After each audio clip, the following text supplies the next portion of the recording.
請問咳嗽最好食咩水果？又有人問啊！呢一次呢位叫 Maria 嚇，Maria 都好多謝信任我哋提出嚟問啦嚇。咁阿長哥又再長氣講一次嚇。病唔係要嚟醫㗎嚇，我哋治標咧嚇，不如治本嚇。你問即係呢個係我哋嘅食生嘅群組啦嚇。咳係食啲咩水果啊？咁你都知啦嚇。譬如中醫好重視呢個食療嘅，10個9個咧都話唔好食水果啊嚇。係咳啊就唔好，尤其是唔好食橙啊乜嗰啲咧嚇。咁其實如果我覺得我哋真係愛你，真係想講真話，想你升班，就係不如咁樣答你咯嚇。咳嗽唔係問題。問題係你點解咳嗽啊嘛？嗱，我可以教你嚟食呢樣食呢樣食嗰樣，唔好食嗰樣唔好食嗰樣嗰樣。呢一個係非常之低層次嘅，你可以話好基本嘅嚇。其實但係幫唔到你㗎。下醫治病，中醫治人嚇。就係講住呢度先啦嚇。基本水平嘅醫生就係醫你個病嘅嚇，中等水平嗰啲係醫個人嘅。而家我想你明白啊。唔係食乜嘢唔食乜嘢啊，係你點解會咳嘅問題。你點解個身體要唔健康？要透過一啲症狀，譬如咳去做嘢。咁咳嗽梗係好明顯係排毒啦，咳晒啲毒出嚟啦，咁樣嚇。咁點解你會搞到自己咁毒啦？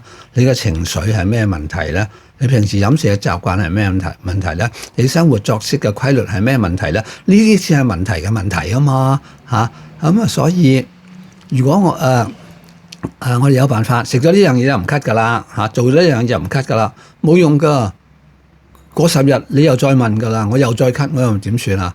過1個月你又再咳，出年你又再咳，你冇解決到真正嘅問題啊嘛。你咳係因為你需要咳啊嘛。咳係代表咩咧？就係從中醫嘅角度嚟講，咁嚇，你要了解嚇。喺生理嗰度係有咩毒係你而家要排嘅？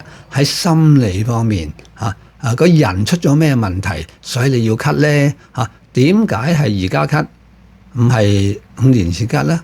點解唔等到後年先咳，要而家咳咧？同埋點解係呢種咳咧？咳有好多種嘅喎嚇，係點解嚴重到呢個程度咧？嗱，如果我哋唔深入去由循呢個方向去諗咧，成日都話食咩食好佢啊咁樣啫，或者唔好食咩啊呢啲咁表面嘅嘢咧，一世都唔會健康咯嚇。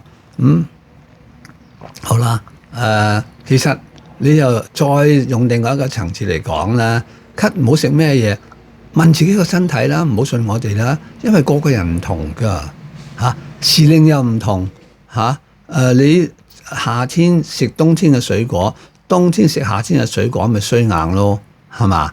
咁你要了解呢一啲最簡單嘅方法就係問自己個身體咯，感應翻同個身體恢復翻連結嚇。一食落去唔妥，咁就知道呢樣唔啱啦。食咗落去掂喎，咁嗱。不過你又知道喎嚇，食咗落去唔妥咧，可能係排毒反應嚟嘅喎嚇。所以我哋未要開班咯。所以長江未要而家上載咗2000、3000條片，逐樣慢慢講咯嚇。咁呢啲功課，如果你真係愛自己，想解決健康嘅問題嘅，咁啊唔做唔得啦嚇。聽多啲意見啦嚇。長哥已經要解嘅，已經解咗好多啦。或者參加我哋嘅活動咯，當面問咯，面對面見咗你個樣，感受過你嘅能量，同埋問到一啲基要嘅問題。咁啊，更加會針對性地答到你啦，好嘛？好多謝 Maria 提出嚟呢度。咁我希望頭先我嘅分享，我喺前線嘅經驗幫到你，等你升班。你真係升班，唔好再停留喺嗰個層次嗰度咯。多謝晒。